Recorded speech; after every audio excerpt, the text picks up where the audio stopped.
আমি মোহাম্মদ সোহেল বলছি। চট্টগ্রাম অবস্থিত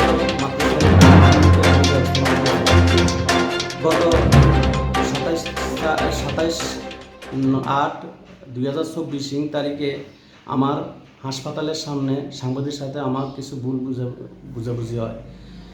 এই জন্য আমি আন্তরিকভাবে দুঃখিত। একটি বাচ্চার মৃত্যুর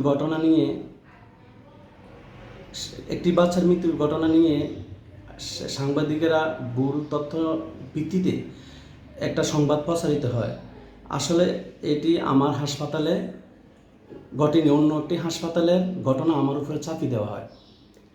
আমার স্ত্রী আসমা বেগম পরিবার কল্যাণ পরিদর্শিকা, উনি ছুটি এবং অবসর সময়, ছুটি থাকাকালীন এবং অবসর সময় আমার হাসপাতালে সময় দেন।